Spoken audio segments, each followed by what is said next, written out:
lu toll ci fukk ak ñett conseillers municipaux fare fële ca commune bu HLM ñu génn tey maire ba futtu janoo ñi nga xamante ne ñoom ñooy taskatu xabaar yi ngir ñaawlu yorin bu jaarul yoon bi nga xamante ne maire bu HLM di Ababacar Sadikh Seck yore na ko boobee commune. ñun conseillers municipaux yi nekk ci ndar képp HLM nga xamante ne ni ñun ñoo tànn ci suñu tayeef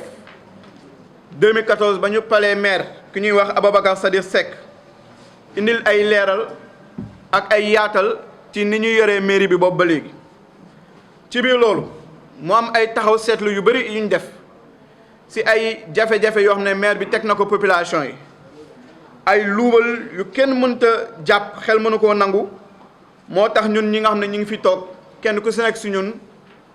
ñëw pour dénoncer loolu en tant que ay conseillers municipaux ñun ñëpp ñu fi nekk ay conseillers municipaux lañ looloo waral tey ñu ne ñun kat ba tax élection yi ba ñuy fal 2014 population bi daf ñoo sasoon nañu boo leen demee na ngeen ñu saytul suñu koppar ak suñuy doxalinu mairie waaye France xëddéem li ñu jot a gis yëpp mooy luubal bu metti bu fi nekk ñun nag bokkuñu ci loolu ñu bëgg a yëkkati suñuy baaraam artu maire bi yëkkati suñuy baaraam artu population bi wax leen ni ñun loolu bokkuñu ci. ba tax na ci biir loolu am na yoo xamante ne nii ñu ngi koy joxoñ baaraamu tuuma maire bi bokk na ci benn kayit bi ñuy wax autorisation de construire autorisation de construire boobu arrêté lañ jël numéro 15 bu 26 juin 2019 wax ni mi ngi dem ci lot 98 14 GR ak 21 96 DG nekk fële ci rond-point Colobane ñu ngi joxoñ baaraamu tuuma maire bi tamit ci li jëm ci wàllum stade municipal bi ñu ngi jaaxle ay at ngi nii ba mu toogee ci mairie bi ba léegi gis ngeen maire HLM mi nekk ci corniche bi kenn tabaxu ko lu tax loolu luubal ak càcc gu metti moo fa nekk te dañoo loolu dafay war a jeex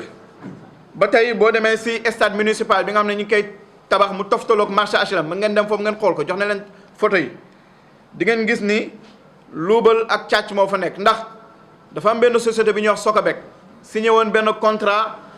ak maire de Dakar ba woon ak acte 3 de la décentralisation ñu gis ni loolu yëpp dafa toxu ci mairie HLM mu yor responsabilité bi waaye ba mu ko yoree ba léegi def ci benn pexe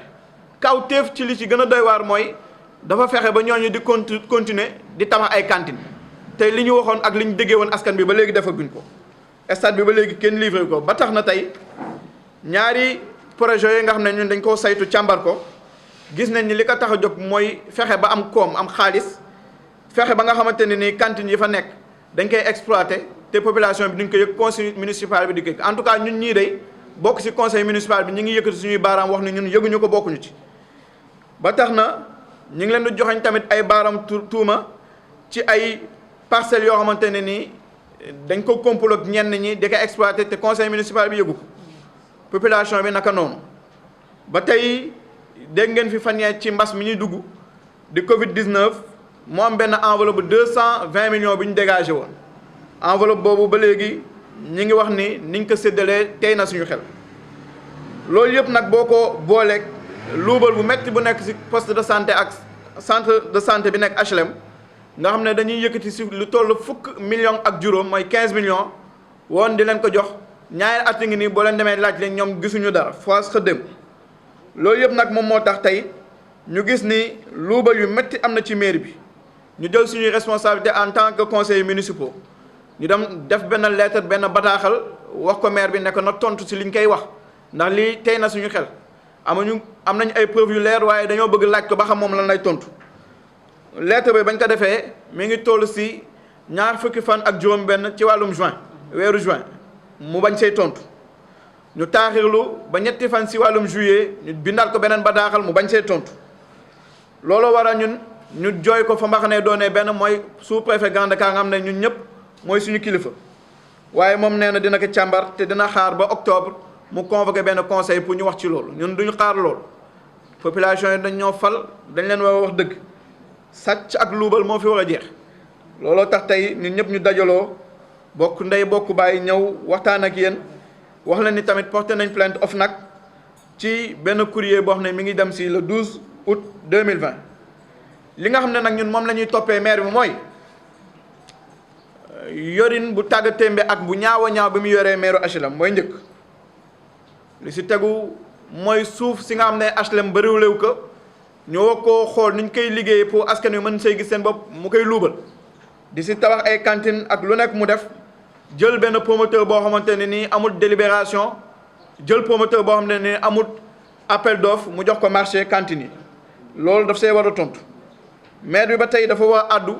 si lan moo waral depuis 2014 HLM gisuñu benn infrastructure benn investissement bu mu def dépensé mairie boo xamante ne nii li ñuy dépensé en fonctionnement mooy ndox courant ak salaire moo ëpp li ñuy def si waa HLM li ñuy def seneen bopp moo ëpp li ñuy def si waa HLM looloo waral ñu ne ñun ñi ngi njort ni maire bi dafay luubal xaalis dafay am ay contrat fictif ak ay employés yoo xamante ne nii mi ngi koy teg ñu am nañ ci ay preuve kayit yëpp ñi ngi ak ñun boo ñu ko laajee ñu jox leen ba tax na ñaari at a ngi nii foofu ma laaj jeexalee comme ni nga ko waxee woon lu demee ni ASC HLM ak ASC yi si toftaloo yëpp ak poste de santé ak centre de santé bi gën nañ gis xaalis gën nañ jot xaalis te ñun ñi ngi jot budget yi ñi ngi délibéré di wax maire bi naka defee ni nga ko waxee waaye du rendre compte kenn xelam moo ko doy ñun nag loolu yëpp metti ñu